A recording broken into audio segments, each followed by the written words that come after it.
on and popping. All right, Shalom. Shalom. First and foremost, we give all praises and glory to Yahweh, Ba'ashem, Yahushua, Ba'ashem, Kakadash. the bonds to the apostles of GMS and well. Shalom to the faithful men and those who continue doing the work of the Lord. All right, it's GMS going to high once again, continuing our Sunday class. Lord willing, last Sunday, the brothers, they surprised us with Cleveland, so we got a little interrupted. So we was pretty much dealing left off where the Lord was saying pretty much let the people get the king, but this is the consequences, And we're just gonna go right back to that, 1 Samuel 8. All right, and we start at 9. All right, I got it. And real quick too, we just pretty much gonna summarize from 8 to we're gonna stop maybe chapter 17 or 18. We're gonna show a lot of maps and things like that, so it's a lot here. But yeah, Lord willing, we get to start. This is 1 Samuel chapter 8, verse 9. Now therefore hearken unto their voice, howbeit yet protest solemnly unto them, and show them the manner of the king that shall reign over them. And Samuel told all the words of the Lord unto the people that asked of him a king, and he said, this will be the manner of the king that shall reign over you. He will take your sons and appoint them for himself, for his chariots, and to be his horsemen, and some shall run before his chariots. And he will appoint him captains over thousands and captains over fifties, and will set them to ear his ground, and to reap his harvest, and to make his instruments of war, and instruments of his chariots. And he will take your daughters to be confectionaries, and to be cooks, and to be bakers. And he will take your fields, and your vineyards, and your olive yards, and even the best of them, and give them to his servants. And he will take the tenth of your seed and of your vineyards, and give to his officers and to his servants. And he will take your men servants and your maid servants and your goodliest young men and your asses, and put them to his work. He will take the tenth of your sheep, and ye shall be his servants. And ye shall cry out in that day because of your king, which ye shall have chosen you. And the Lord will not hear you in that day. Right, so yeah, so the king gonna mass all these different people to be in the army and servants and house servants and so on and so forth. And then so like we said last time, the Lord, whether it's good or bad, that's why you gotta be careful what you ask for, you gotta be careful what you say, because if you do, wish certain things on yourself, the Lord will give it to you. You know what I'm saying? And then, and you're gonna have to face the consequences, and that's how Jake was, But you just finish out there. All right. Yeah. Verse 19. Nevertheless, people refused to obey the voice of Samuel, and they said, nay, but we will have a king over us, that we also may be like all the nations, and that our king may judge us and go out before us and fight our battles. And Samuel heard all the words of the people, and he rehearsed them in the ears of the Lord. And the Lord said to Samuel, hearken unto their voice, and make them a king. And Samuel said unto the men of Israel, go ye every man unto a city. Right. I got a quick precept too. Just real quick, just backing up the elder bro concerning, the power of a king. Real quick, 1 Ezra 4, and I'm gonna start at 2. It says, O ye men, do not men excel in strength that bear rule over sea and land and all things in them? But yet the king is more mighty, for he is Lord of all these things, and have dominion over them. And whatsoever he commandeth them, they do. If he bid them make war, the one against the other, they do it. If he send them out against the enemies, they go and break down mountains, walls, and towers. They slay and are slain, and transgress not the king's commandment. If they get the victory, they will bring all to the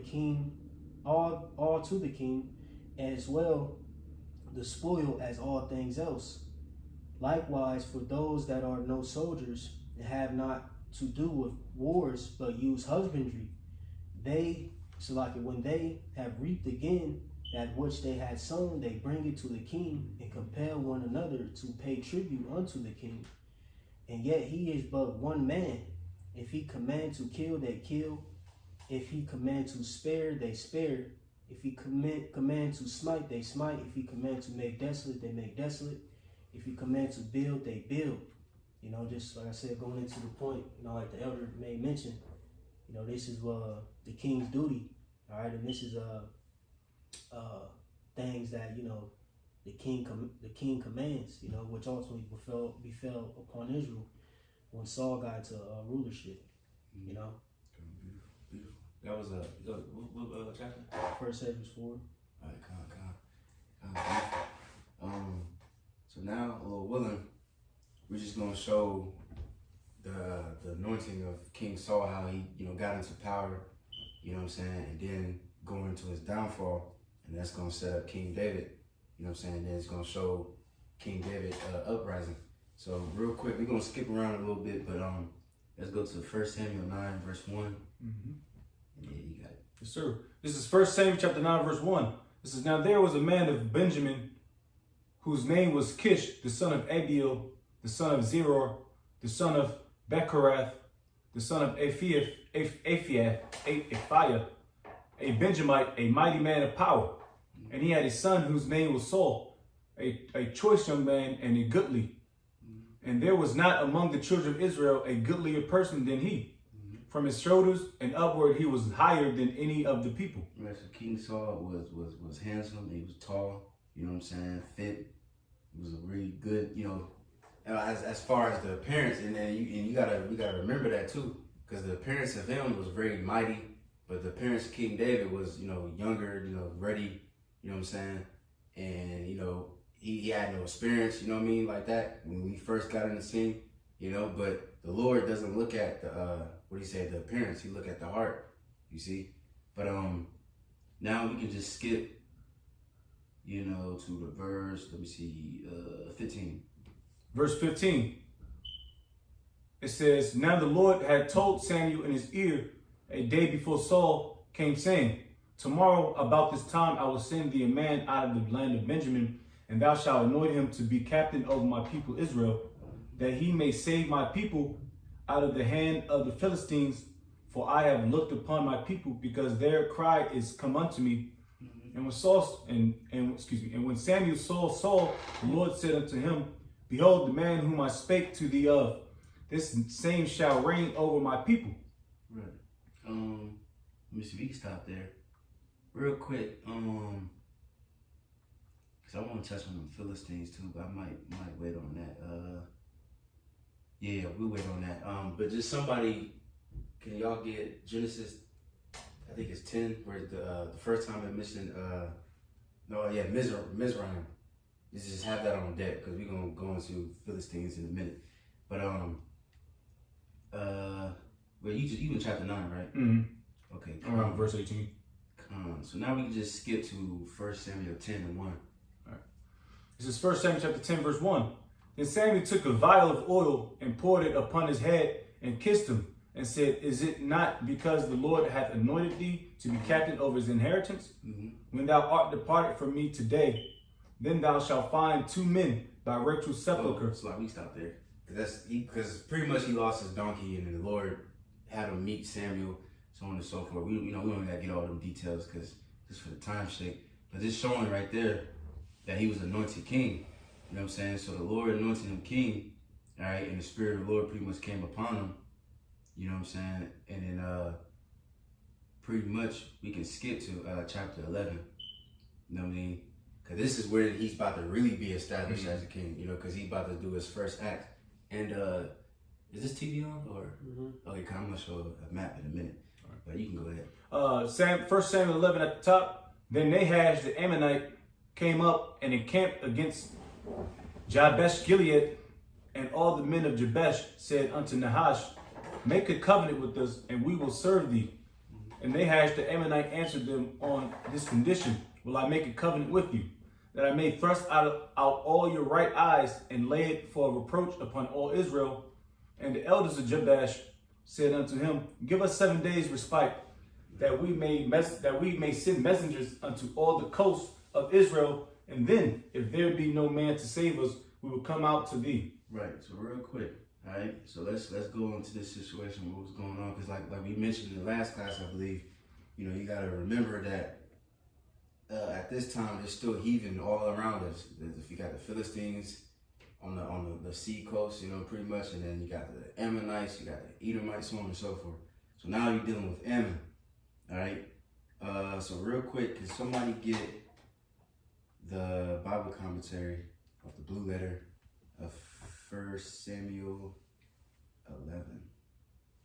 All right. Let me see, because I forgot which one. Let me see real quick. I think it's the Mark Henry one. Let me see. Hold up. And then you can skip down to where it says 1 Samuel 11. Mark Henry. Wait, smack. Mark Henry. Matthew Henry Slack. Yeah, that big nigga made some commentary. Right. But yeah, you can skip down to music. Somebody gonna smack. God. You skip down to 1 Samuel 11 and 1 and 5, that little heading, that little paragraph, you know what I'm talking about? The commentary one or introduction? Commentary. Matthew Henry. You said 11 and 5? Yeah, 11 through 4. Or 11, yeah, because 11 through 5, just 11 through 4 right here. You start here. Yep, that one, yep. Alright. You want me to read that precept first? No, you good. Okay. Yeah. It says, the Ammonites were bad neighbors to those tribes of Israel that lay next to them. Though descendants just Lot, and for that reason, dealt civilly with by Israel. See Deuteronomy 2:19. Can you read that? Yep. Deuteronomy 2 verse 19. And when thou comest nigh over against the children of Ammon, distress them not, nor meddle with them, for I will not give thee of the land of the children of Ammon any possession, because I have given it unto the children of Lot for a possession. Right, so that just shows you that they still in that land. You know, the Lord said, don't touch them. That's not going to be our land. Because, you know, what he said, everybody's, pretty much every nation got a right to their land. You know what I'm saying? And certain things is ours, certain things is theirs. You know what I mean? So that's why they still there. So now you can keep going. It says, Jephthah in his time had humbled them, but now the sin of Israel had put them into a captivity to make head again and avenge that quarrel. Mm-hmm. The city of Jabesh Gilead had been, some ages ago, destroyed by Israel's sword of justice for not appearing against the wickedness of Gibeah. You can just read it. You don't got to. Judges 21 verse 10. And now being replenished again, probably by the posterity of those that then escaped the sword, it is in danger of being destroyed by the Ammonites, as if some bad fate attended the place. The Hosh, king of Ammon, 1 Chronicles 19:1, laid siege to it. Now here. And now we can stop there. Just to show the situation. Now I'm going to show a map real quick. Alright. Damn, how you do this again? Oh, no, I think I got it. Let's lock it up. Let's get this right now. I might have to send it to Jake because it's not casting. So Locky, give us a second. We got like unsleep it or something. You You gotta unsleep the TV. Nah, it should just pop up. I just sent it. One.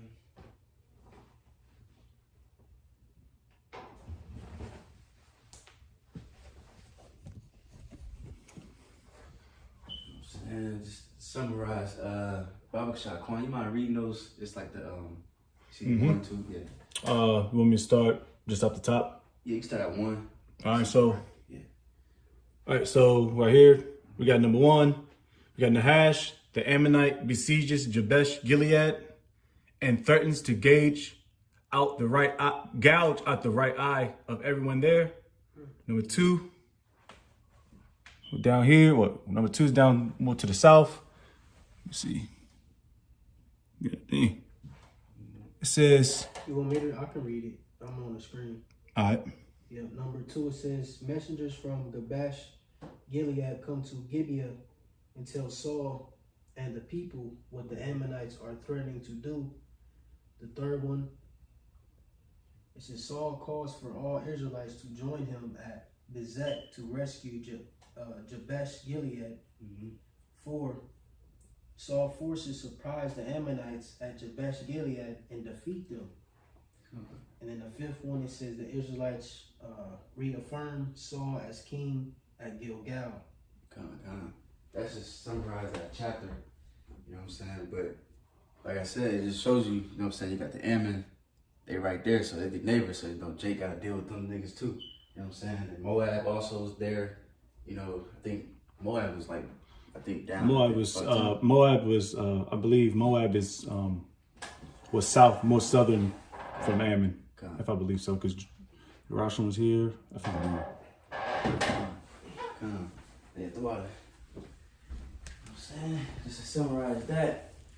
And this was like pretty much, like the Lord said, your king is gonna gather up your sons and use them for, you know, for wars. And this is the first time that a king, you know, assembled up an army to fight. You know what I mean? And then once he got the victory, then that's when people started dealing with King Saul. You know what I'm saying? And then we can, if you're still in 1 Samuel 11, you can skip down to 14. 1 Samuel 11, verse 14. Then said Samuel to the people, come and let us go to Gilgal and renew the kingdom there. And all the people went to Gilgal, and there they made Saul king before the Lord in Gilgal. And there they sacrificed sacrifices of peace offerings before the Lord. And there Saul and all the men of Israel rejoiced greatly. See, so now the kingdom is established. All right. So now, let me see. Now we can skip to can you go to 1 Samuel 13 and 1? Because 1 Samuel 12 pretty much Samuel is just pretty much telling Jake to, you know, to stay in the right spirit. You know what I mean? But now we can skip to 13. Now, this is where Saul's starting to decline. You know what I mean? And the Lord is about to start translating things, you know what I'm saying? But you got it. This is 1 Samuel 13 at the top. Saul reigned 1 year, and when he had reigned 2 years over Israel, Saul chose him 3,000 men of Israel, whereof 2,000 were with Saul in Michmash and in Mount Bethel, and 1,000 were with Jonathan in Gibeah of Benjamin, and the rest of the people he sent every man to his tent. And Jonathan smote the garrison of the Philistines that was in Geba, and the Philistines heard of it, and Saul blew the trumpet throughout all the land, saying, let the Hebrews hear. And all Israel heard say that Saul had smitten a garrison of the Philistines, and that Israel also was had an abomination with the Philistines, and the people were called together after Saul to Gilgal. Right. And real quick before we touch any further, let's just touch on the Philistines real quick, just to get a little tiny history on them. If Jake can pull up that Genesis. I got you. Yep. This is Genesis 10 and 6. I'm going to read the first verse and then jump. It says, now these are the generations of the sons of Noah, Shem, Ham, and Japheth, and unto them were sons born after the flood. Jumping to verse 6, it says, the sons of Ham, Cush, and Mizraim, and Put, and Canaan, and the sons of Cush, Seba. Which you call Ham, the Africans, all right? But you got it. Havilah, and Sabta, and Ramah, and Sabteka, and the sons of Ramah, Sheba, and Dedan, and Cush begat Nimrod, and began to be a mighty one in the earth. And can you skip to verse 13, and then can somebody get the blue letter? Verses 13, it says, and Mizraim begat Liddim. Right, Mizraim, you know, those are the descendants of the Egyptians, right? But you got it. And Anamim, and Lahabim, and Naphtuhim, and Pathrushim, and Kalishim, out of whom came Philistin, and Caphtorim. Come on, that's can somebody look at that word Caslium? At least whatever that. You know what I mean? That blue letter gonna get a little quick little summarization of that. Casluum? Is that the word? Yeah. In verse 14? Mm-hmm.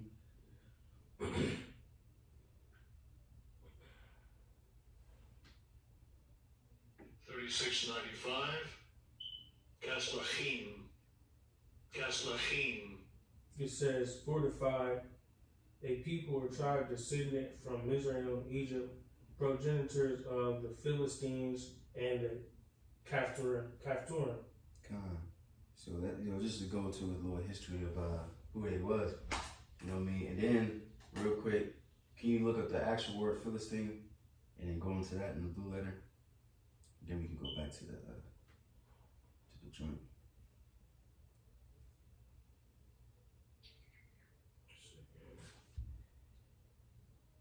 I got you, Philistine. Strong's H. 6430. Pelishti.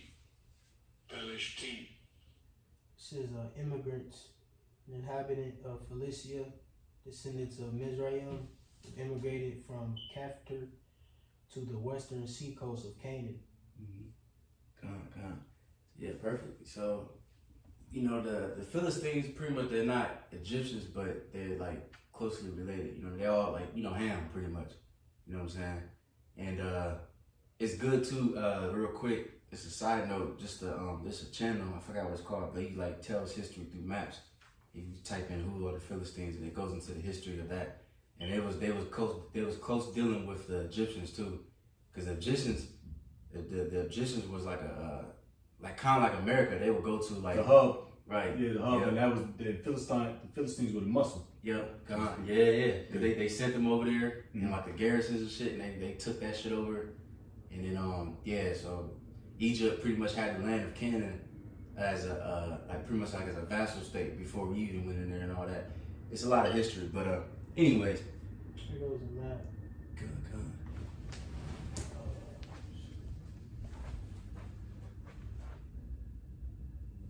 Get an idea of the. Yeah, that shit crazy. History, man. History is fast. So you got the Philistines up, like I said, the seacoast. Mm-hmm. And there goes, that's where Moab is at. Yeah, to south, yeah.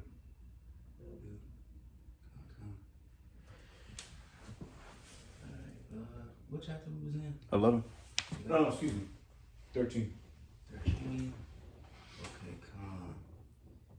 And then, alright, you can keep going.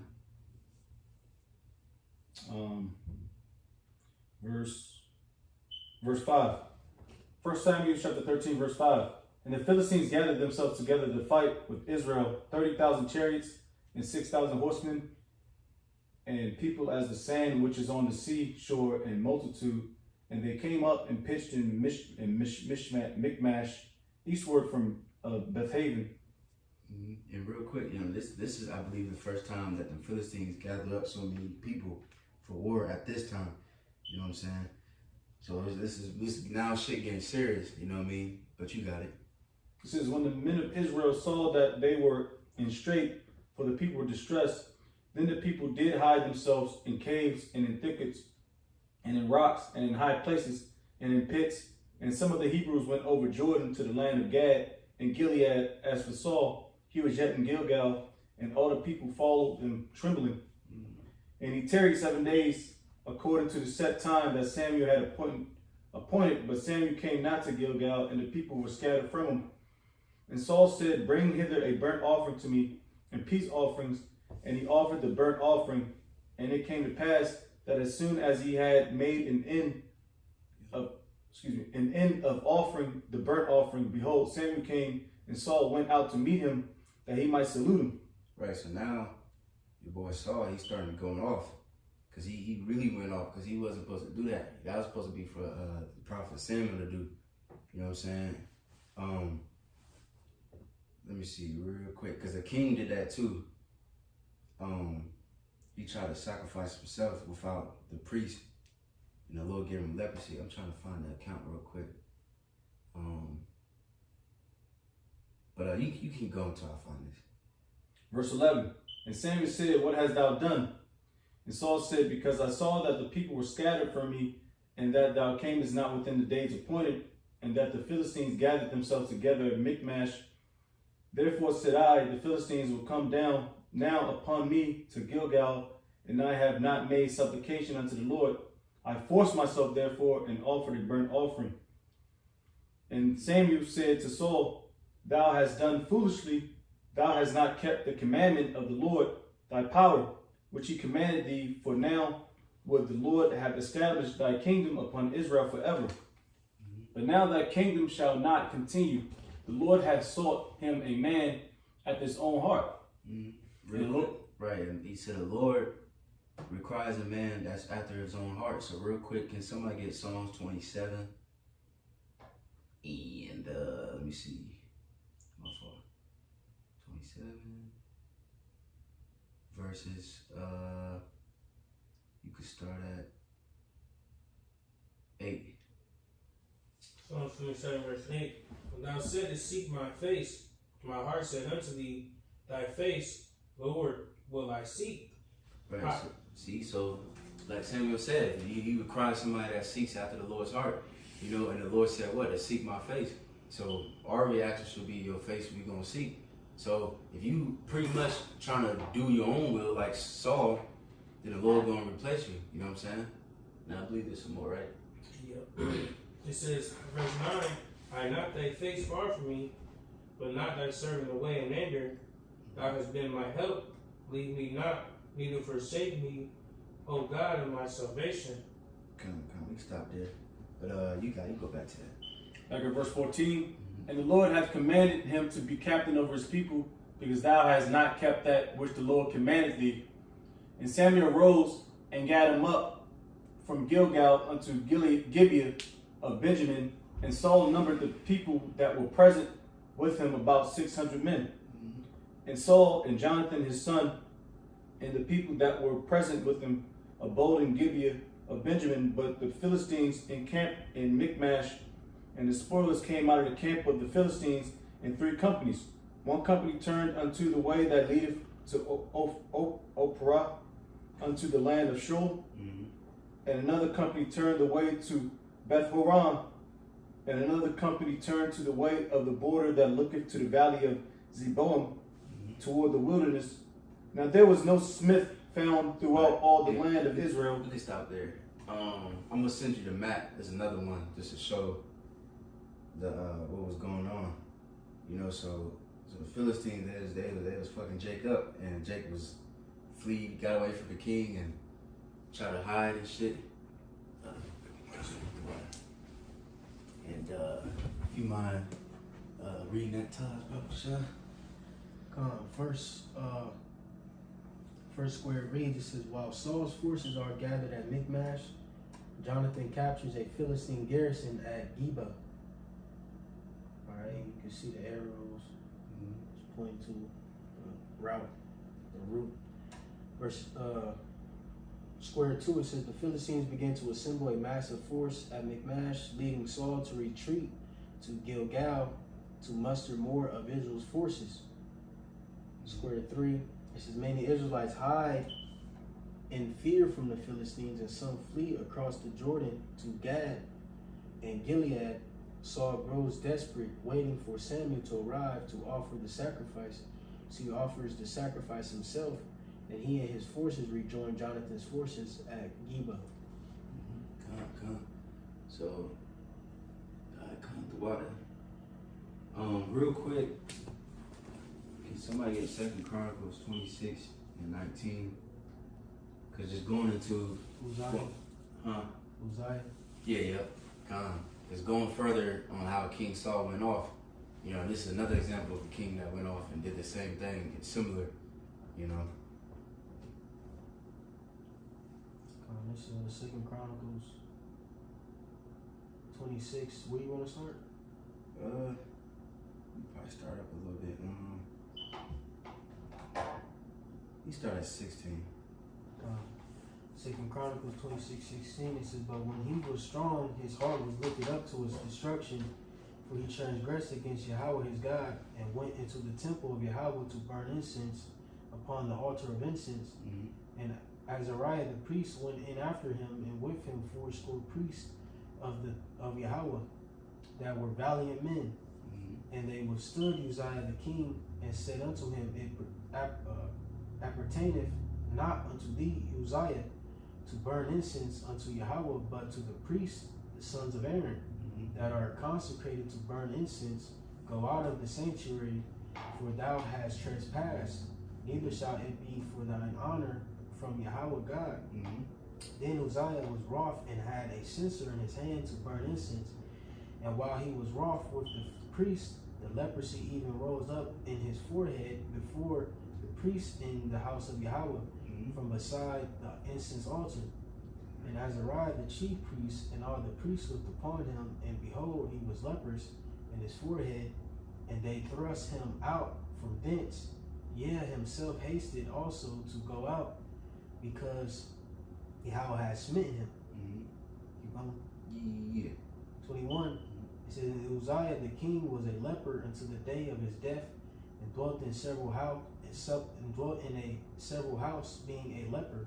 For he was cut off from the house of Yahweh, and Jotham his son was over the king's house, judging the people of the land. Right, so this is just real quick, just an example, another example where a king it's like King Saul. He should have waited for Samuel and let him deal with that. That's his job, not yours.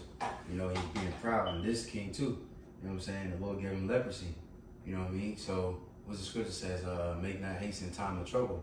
You know what I mean? That man Saul, he didn't have faith at that time, because he was panicking, people leaving him, his army, people fleeing, everybody scared and shit. You know what I mean? And now I can't wait for Samuel. Samuel take too damn long, so he was impatient. You know, so that's the first thing he did that really like, all right, the Lord gonna take the kingdom from you, all right? And now he about to fuck up again. You said he was on 13, right? Okay, con. So now let's go to 15 and 1. All right. 1 Samuel 15 at the top. It says, Samuel also said unto Saul, the Lord sent me to anoint thee to be king over this people, over Israel. Now therefore hearken thou unto the voice of the words of the Lord. Thus saith the Lord of hosts, I remember that which Amalek did to Israel, how he laid wait for him in the way when he came up from Egypt. Now go and smite Amalek and utterly destroy all the... Oh, yeah. What's that scripture said? Don't forget the transgression of Amalek. Deuteronomy. Yeah, come. You got it. It says, Deuteronomy. You got it. It says, now go and smite Amalek and utterly destroy all that they have, and spare them not, but slay both man and woman, infant and suckling, ox and sheep, camel and ass. And so, just like I know Ty's going to it, you know, pretty much like the scriptures is like it's a manly book, like little babies getting the Israelites. We have the righteous Israelites have to go into certain lands and kill little babies, and you know, it's probably step over dead bodies, and it's very gruesome. You know, it's a very manly book. But hey, the Lord commanded you to do it, so you got to do it. And of course, he didn't, you know, fully. But you got it. he said, And Salaki, just for reference, I believe the count will reason that law was pushed to the nation concerning Amaleks when they snuck up behind Jake. Oh, yeah. Killed the young, the young men and the old women. In Deuteronomy it says, remember Amalek. You know what I'm saying? Put a flake mission there. Yeah. You got it. And Saul And Saul gathered the people together and numbered them in Telaim, 200,000 footmen and 10,000 men of Judah. And Saul came to a city of Amalek and laid wait in the valley. And Saul said unto the Kenites, go depart, get you down from among the Amalekites, lest I destroy you with them. For he showed kindness to all the children of Israel when they came up out of Egypt. So the Kenites departed from among the Amalekites, and Saul smote the Amalekites from Havilah until thou comest to Shur, that is over against Egypt. And he took Agag, the king of the Amalekites, alive and utterly destroyed all the people with the edge of the sword. But Saul and the people spared Agag and the best of the sheep and of the oxen and of the fatlings and of the lambs and all that was good, and would not utterly destroy them, but everything that was vile and refused, that they destroyed utterly. Right, so see, now they going off because the Lord told them to kill everything. All right, but you got it. Hey, and just for another reference, man, Jay gotta watch that David. What's it on Amazon Prime? I think they like show all this. You know what I'm saying? I mean, you know, Esau's way, but it was good though. Right. Samuel, they had Samuel smacked. You got it. Verse 10. Then came the word of the Lord unto Samuel, saying, It repenteth me that I have set up Saul to be king, for he is turned back from following me, and have not performed my commandments. And it grieved Samuel, and he cried unto the Lord all night. And when Samuel rose early to meet Saul in the morning, it was told Samuel, saying, Saul. Hey, real quick, Salaki, it said it grieved Samuel, he cried all night. Hey, that's how it's gonna be in this truth, man. You're gonna have guys that you was close to, you know, that you love and cared. You thought that you're gonna be in the chairs together, so on and so forth. And hey, some guys are gonna not continue with you. And you might feel salty, you might feel sad, you might feel mad. Hey, you gotta continue the mission and then keep pushing. You know what I mean? Because the Lord just didn't want that nigga, you know? But you got it. Blessed be thou of the Lord, I have performed the commandment of the Lord. And Samuel said, What meaneth then this bleating of the sheep in mine ears, and the lowing of the oxen which I hear? And Saul said, They have brought them from the Amalekites, for the people spared the best of the sheep and of the oxen to sacrifice unto the Lord thy power. It's already tainted though. You know what I mean? They already can't, you know what I mean? Right. It's already fucked up by Amalek. The Lord don't want that shit. Right. He said, Unto the Lord thy power, and the rest we have utterly destroyed. Then Samuel said unto Saul, Stay, and I will tell thee what the Lord hath said to me this night. And he said unto him, Say on. And Samuel said, When thou wast little in thy own sight, was thou not made the head of the tribes of Israel? And the Lord anointed thee king over Israel. And the Lord sent thee on a journey, and said, Go and utterly destroy the sinners of Amalekites, and fight against them until they be consumed. Wherefore then didst thou not obey the voice of the Lord, but didst fly upon the spoil, and didst evil in the sight of the Lord. And Saul said unto Samuel, Yea, I have obeyed the voice of the Lord, and have gone the way which the Lord sent me, and have brought Agag the king of Amalek, and have utterly destroyed the Amalekites. But the people took of the spoil, sheep and oxen, the chief of the things which should have been utterly destroyed, to sacrifice unto the Lord thy power in Gilgal. And Samuel said, Have the Lord as great delight in burnt offerings and sacrifice as in obeying the voice of the Lord? Behold, to obey is better than sacrifice, and to hearken than the fat of rams. Right, so through the spirit, hey, and that's something too. What was that? I can't remember. I remember we had a class on it. Just going into the law, and you know, Yahushua, excuse me, there was people, those Pharisees, and you know, people like that. They were so focused on the law and sacrifice, but obedience is better than sacrifice. You know what I'm saying? You know, serving the Lord. You know, some people just so they try to justify, oh, I keep the law, I keep the Sabbath, I keep the I fast, all these different things, but they forget about mercy, they forget about faith, and other things like that that matter. You know what I'm saying? What the scripture says, was that Psalms? Can you get that? The Lord don't delight in your sacrifice. I know it's in Psalms and it's in Isaiah. Either one work. The Lord don't delight in the blood of rams. You know what I'm talking about? You see, and then also, somebody get up next. Sirach, I believe it's Sirach 20 and 22. I got that, Isaiah. There you come. So Isaiah 1 verse 11 says, To what purpose is the multitude of your sacrifices unto me, saith Yahweh?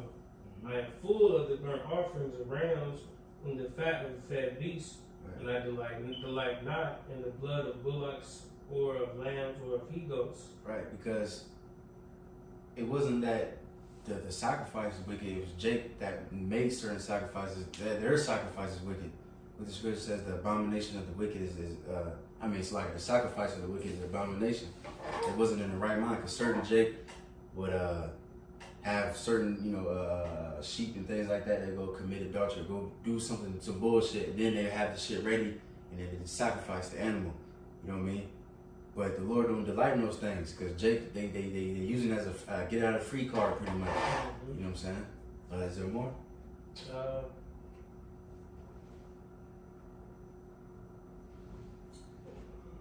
Yeah.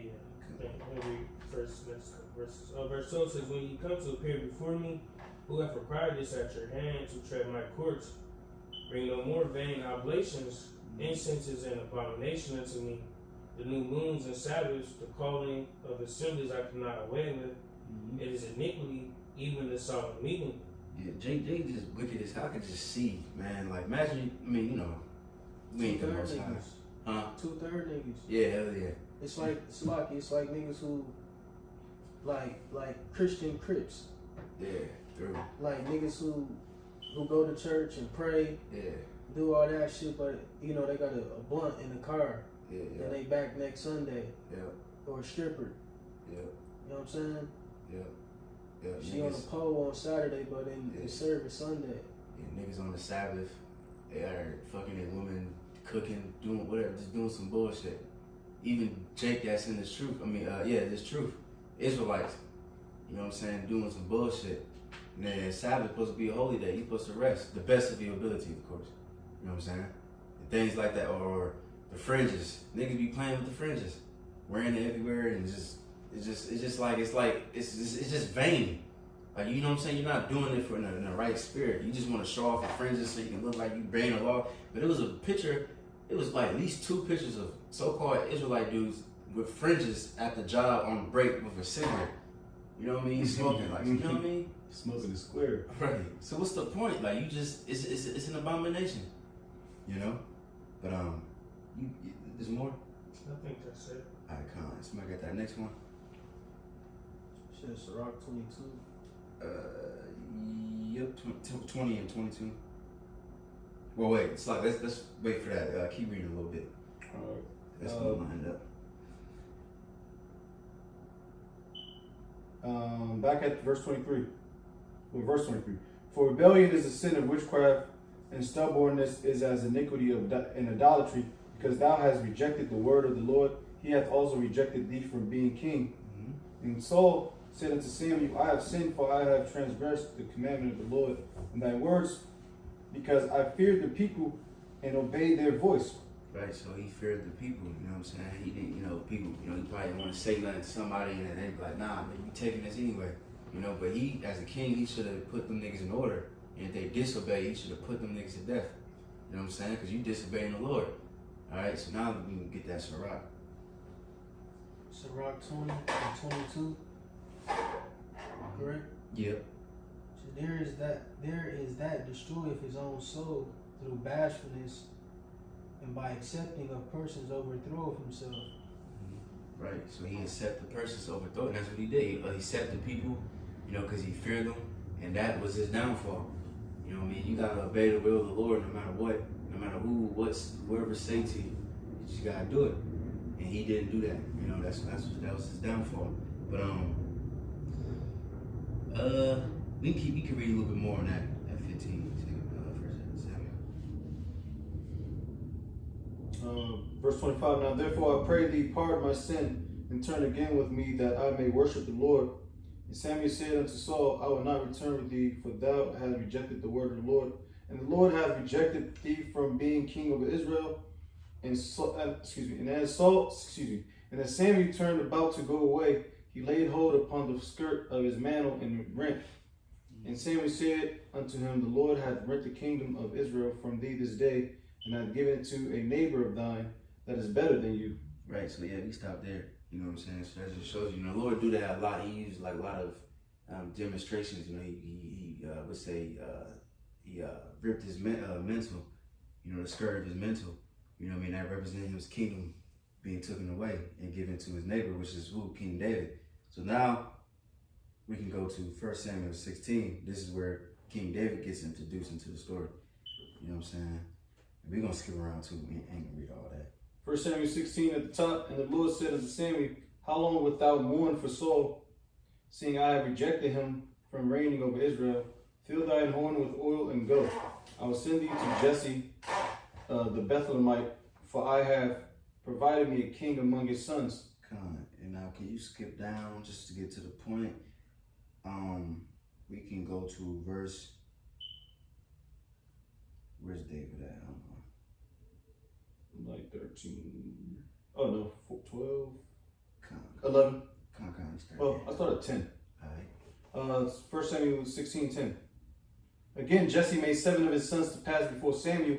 And Samuel said unto Jesse, the Lord hath not chosen these. And Samuel said unto Jesse, are here all thy children? And he said, there remaineth yet the youngest. And behold, he keepeth the sheep. And Samuel said unto Jesse, send and fetch him, for we will not sit down till he come hither. Right, and real quick, you know, this now, see, that's why when we read the scriptures, you know, now, you know, because the Christians, they just make it seem like everything is just random. You know what I'm saying? But we got to remember what the book we did before this, Ruth. You know what I mean? With the Boaz and, Boaz and Ruth and so on and so forth, with Obed, and then Jesse, and now King David. You know what I'm saying? But you got it. It says, and then of course, like King Solomon and so on and so forth. Then we got Yahushua. You know what I'm saying? Our Lord and Savior. But you got it.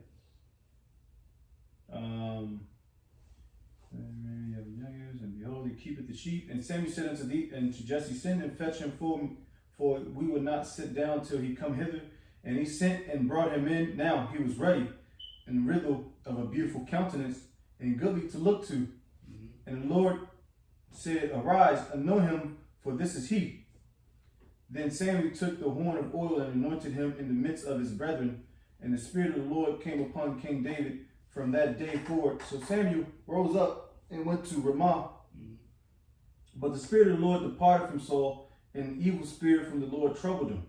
That's scary, man. Very scary. And Saul's servant said unto him, behold. Hey, real quick, he said, so it says the Spirit of Yahweh departed from Saul. So now the Spirit is gone from him. What's the scripture said? Don't take the Holy Spirit from me.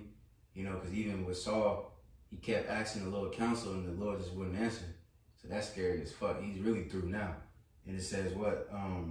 An evil spirit from Yahweh troubled him. So that also now that shows us that what? The Lord controls both sides, left and right spirits. Yeah, because you gotta realize Saul at the time, he was a captain of all of Israel, so he got a lot of blood on his hands. Yeah. Because he probably caused a lot to get put to death for saving the sheep and him not giving correct counsel over Israel. Because you know niggas they see a fat ox. Yeah. You know they think about oxtails. You know what I mean? Yeah. But they gonna do it. Yeah. That's why, man. It's just like everybody want to be a king and shit. But it's scary to be a king because it's like if you mess up, that can fuck up your whole kingdom. You know what I'm saying? Even with this truth. That's why we always gotta compare it to today. You know, we gotta make sure we on point to the best of our ability, not really fucking up as much. What's that scripture says? Offend less. Because you can fuck up in your personal life and disobey the Lord, and that can spill affect over, brothers. just spill over, right? But you got it. Verse 13. What I say? That's the one at. I'm at 15. Verse 15. And Saul's servant said unto him, behold, now an evil spirit from the Most High troubled thee. Let our Lord now command thy servants which are before thee to seek out a man who is a cunning player on an harp. And it shall come to pass when the evil spirit from the Most High is upon thee, that he shall play with his hand, and thou shalt be well. And Saul said unto his servants, provide me now a man that can play well, and bring him to me. Then answered one of the servants and said, behold, I have seen a son of Jesse, the Bethlehemite, that is cunning in playing, and a mighty valiant man, and a man of war, and prudent in matters, and a comely person, and the Lord is with him. Wherefore Saul sent messengers unto Jesse and said, send me King David thy son, which is with the sheep. And Jesse took an ass laden with bread and a bottle of yayizel and a kid, and sent them by King David his son unto Saul. And King David came to Saul and stood before him, and he loved him greatly, and he became his armor bearer. And Saul sent to Jesse, saying, Let David, I pray thee, stand before me, for he hath found favor in my sight. Right. And it, My fault. What verse you in? I'm on 23 now, the last verse. Okay, come on. You got it. And it came to pass, when the evil spirit from the Most High was upon Saul, that David took an harp and played with his hand. So Saul was refreshed and was well, and the evil spirit departed from him. Come on. So now, little That woman. music. Yeah. Come on. You gonna go into it? No, it's just, you know, the frequency in the music, you know. Like I said, Jake watched that show, and they like portray that, like, you know what I'm saying? How that, you know, he would listen to the harp, and you know, it would calm his spirit, take away them evil thoughts that he was going. He had a heavy mental play. I like how they portrayed it too, tweaking out, just, you know what I'm saying, seeing shit, having visions and shit like that. Like the scripture say, give me any plague but the plague of mine. Come on. Alright, so Lord willing, we're gonna touch on one more thing, and we may stop at 18, but let's just go to 1 Samuel 17. You start at 1. I'm gonna show one more map in a minute. Oh, there you go. Yep, but you got it. 1 Samuel chapter 17 at the top. Now the Philistines gathered together their armies to battle, and were gathered together at Shosha, which belongeth to Judah, and pitched between Shosha and Azekah and Ephes-Dammim. And Saul and the men of Israel were gathered together and pitched by the valley of Elah, and set the battle in array against the Philistines. And the Philistines stood on a mountain on. It's like, why are you reading that? That's like. And the Philistines stood on a mountain on the one side, and Israel stood on a mountain on the other side, and there was a valley between them. Let me see. And there went out a champion out of the camp of the Philistines named Goliath. Come real quick. So Israel camp, it's the valley of Elah, right here, and then so Israel camp on this side, and then you got the Philistine camp right here, and then you got it. It's gonna go more into it. And there went out a champion of the camp of the Philistines named Goliath of Gath, whose height was 6 cubits, and a span, I believe a cubit is 18 inches. I believe, roughly 18. Okay. God damn. So what that math up? 18 times 6.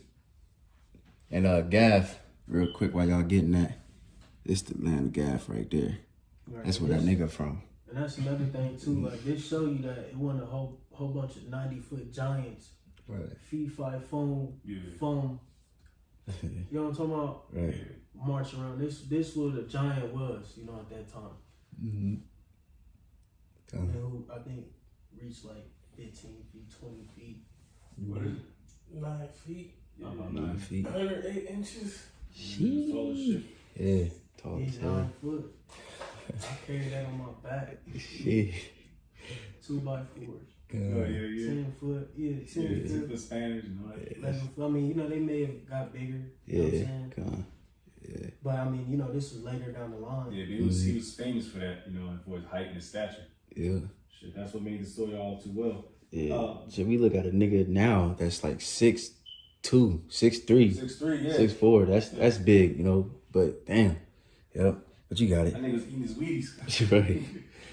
Verse 5. What's that? Rush Hour? He said, "God damn, remember that big ass nigga? Remember? Yeah. Y'all mean. Yeah. Big God. motherfucker. God. Verse 5. And he had a helmet of brass upon his head, and he was armed with a coat of mail, and the weight of the coat was 5,000 shekels of brass. Come on, I'm gonna show this again later. But you got it. And he had greaves of brass upon his legs, and a target of brass between his shoulders. And the staff of his spear was like a weaver's beam, and his spear's head weighed 600 shekels of iron, and one bearing a shield went before him. And he stood and cried unto the armies of Israel, and said unto them, Why are you come out to set your battle in array? Am not I a Philistine, and ye servants to Saul? Choose you a man for you, and let him come down to me. If he be able to fight with me and to kill me, then will we be your servants. But if I prevail against him and kill him, then shall ye be our servants and serve us. And the Philistine said, I defy the armies of Israel this day. Give me a man that we may fight together. When Saul and all Israel heard those words of the Philistine, they were dismayed and greatly afraid. Now King David was the son of the Ephrathite of Beth. Real quick, so like we can skip down to just to get to the point. Let's go to verse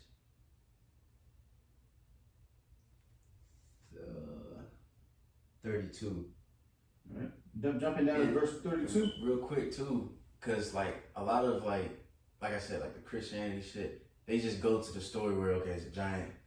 They don't go to like what's going on. Like Jake was scared as fuck. People was fleeing. You got the army attacking. They was fighting. Then they was running. You know what I mean? When this big ass nigga came out, so it was just like King David really saved Israel. Like you gotta understand the fame that he got because everybody was scared as shit and Philistines were fucking things up. Like Debo. Yep. But you got it. Yeah, and a big ugly ass. Right. Yeah. Nah, that's real though. Like them, nigga. cause you gotta think them Hamites was big. Yeah. What was that? I forget the account. When he was talking about how we are as grasshoppers to the Canaanites, something like that. Yeah. So they was big as shit. Yeah. Like big black. You know what I'm talking about? Right? Big Sudanese type looking niggas. Yeah. Lanky. You know what I'm talking about? Lanky, slender, tall. Yeah. Yeah, I think this, I don't know what tribe, whatever the fuck, but it's like some African dudes. They only thing they eat and drink is like, I think like camel milk or whatever, some milk. Little blood. Yeah.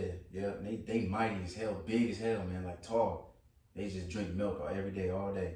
You know what I'm saying? So Ham mighty as hell for real. Probably Soudanites down there. That's where the original Egyptians fled towards the south. Well, I guess you could say south or towards the west when the Ishmaelites and the Edomites came into Egypt towards Israel. Modern times. Verse 32. And King David said to Saul, let no man's heart fail because of him. Thy servant will go and fight with Philistine.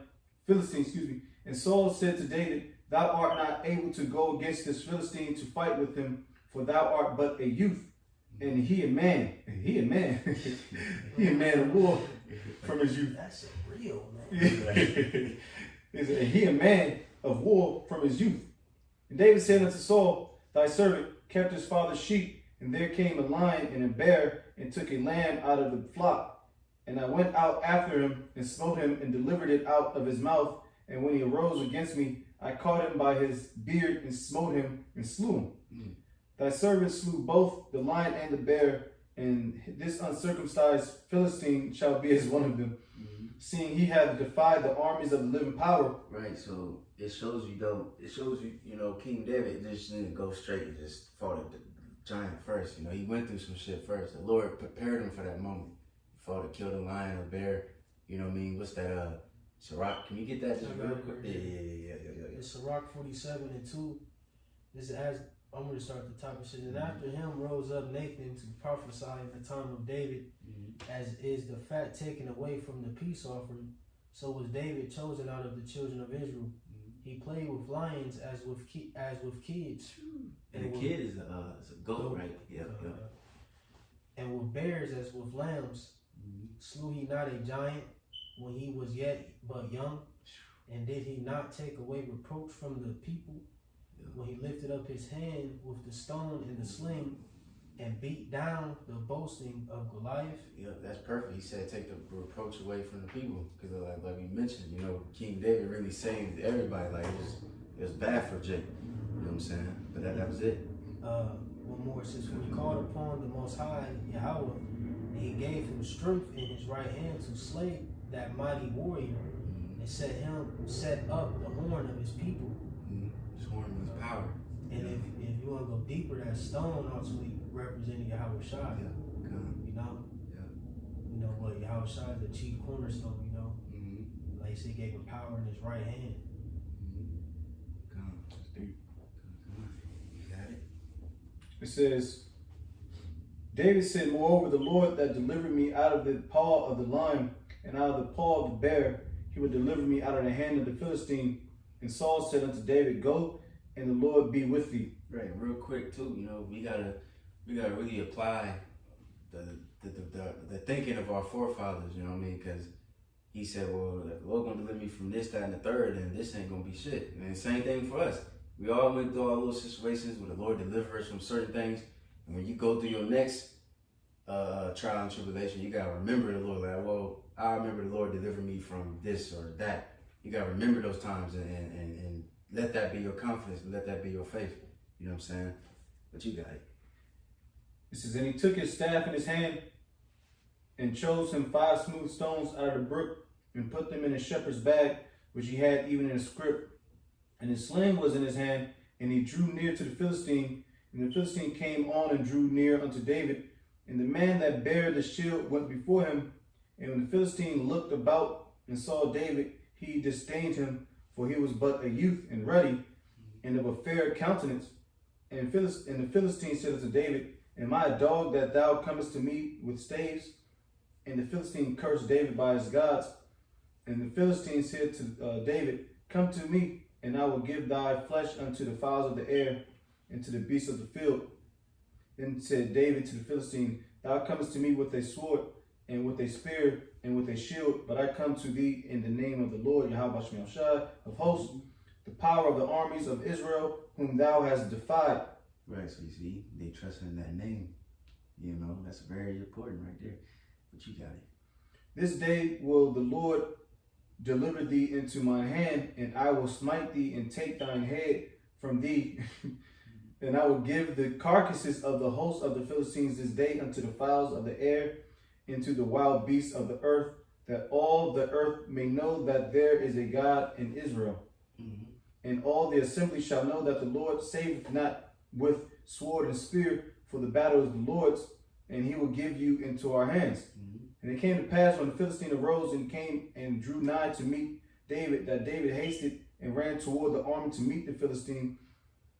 And David put his hand in his bag and took thence a stone and slang it and smote the Philistine in his forehead, that the stone sunk into his forehead and fell upon his face to the earth. Mm-hmm. So David prevailed over the Philistine with a sling and with a stone, and smote the Philistine and slew him, but there was no sword in the hand of David.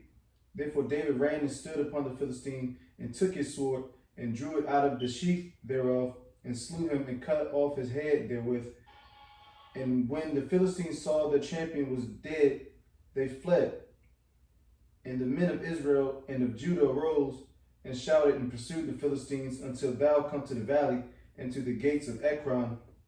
And the wounded of the Philistines fell down by the way to Sha'araim, even unto Gath and unto Ekron. Right, and real quick, And Salakia, I got a quick video if Jay want to watch this joint. Just real quick. You know, just Jay could see like what an ancient sling was like. You go see that in your little Christianity little booklets. right. In Sunday school.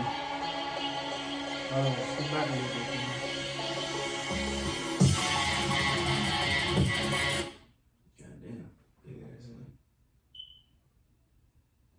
I gotta go up a little bit because I gotta get Fair use, just in case. Yeah, fair use kind of water. That nigga look mighty good. The muscles, them, hey. I should take some strength. Did ancient humans throw stones so far and so accurately? This simple yet powerful sling has been used since prehistoric times. Made from a pouch and 2 cords, it acts as an extension of the arm. By swinging it in a circle, the sling builds momentum. Releasing one end launches the stone with great speed and force. This clever tool turned hunting and warfare into a long-range game. Damn. Little inside, you know. Yeah, that shit was loud as that snap. Yeah. Damn. I was gonna get off that big ass ham I had. That's probably how they got. That's probably how they got the concept of baseball. Yeah, probably. Probably. Yeah, That makes sense. Beautiful. You can skip down to 57, but yeah, it says what it says to the gates of Ekron and Gath and Sharim, whatever the hell. That's where that's the I believe the Philistines had like 5 major cities. I know Ekron and Gath is one of them. You know what I'm saying? But Jump to 57, you said? Yep. And as David returned from the slaughter of the Philistine, Abner took him and brought him before Saul with the head of the Philistine in his hand. And Saul said to him, Whose son art thou, thou young man? And David answered, I am the son of thy servant Jesse, the Bethlehemite. So now, you know, that's pretty much the end. Matter of fact, we get into one. It's very quick. Just with Jonathan and can you go to 18:1? But that's just to show, you know, the introduction to King David. Yeah, and then King Saul's son. Right. Yep. And then, so Lord willing, next class, we can touch on how King David built up his kingdom, so on and so forth, you know. But let's just touch on that real quick. All right. This is 1 Samuel 18 at the top. And it came to pass when he had made an end of speaking unto Saul that the soul of Jonathan was knit with the soul of David. And Jonathan loved him as his own soul. And Saul took him that day and... So like, and they were not homosexuals, man. Right. Yeah, it was just... motherfuckers to say that shit. Yeah. That's They crazy. trying to use that account to be like, see, homosexual, you know what I'm saying? No. Niggas are wild. Christians will use that, Christians will use that scripture to justify homosexuality, if you ain't know. For real? Yeah. Talking about how they were knit together, they were one soul, as if, you know, it's like the scriptures speak about, you know, man and woman betwixt one another, become one soul. No, bro, they were just close. They were just close, man. And the spirit, that's crazy. Kindred spirits, yeah. That's crazy. It's like, y'all just had to, you know, Wow. put that footnote in there. I didn't even know that. That's crazy. Verse 2. And Saul took him that day and will let him go no more home to his father's house. Then Jonathan and David made a covenant because he loved him as his own soul. And Jonathan stripped himself of the robe that was upon him and gave it to David and his garments, even to a sword and to his bow and to his girdle. Right, and real quick, we can stop there. But real quick, I just want to get the, because that was an ancient custom, what Jonathan did. Yeah, because if I can speculate, because King David's array, his attire wasn't as calmly as Jonathan's array was. Okay, perfect. Yeah, because let me get into it. I just did a simple Google search with Jonathan giving David his robe in ancient custom, and it says yes, Jonathan giving David his robe was an ancient custom that symbolized a deep covenant of friendship and trust. The act involved exchanging the robe and armor, which was a way of signifying a life and death bond between the individuals. Often in military and political context, given the royal robe was significant as it symbolized Jonathan, the heir to the throne, passing his status, even his royal claim to David. You know what I'm saying? Because like you said, like King David was on some regular, shepherd, like some shepherd clothes, and King, not King, but Jonathan, he had a robe, so he's one of the princes, so he, the royal robe. You know what I'm saying? But it's a symbol of status. In ancient Israel, a robe was a symbol of a person's status and identity. As the king, as the son of the king, Jonathan's robe represented his highest position as heir apparent. I'm looking this word up real quick. Heir apparent.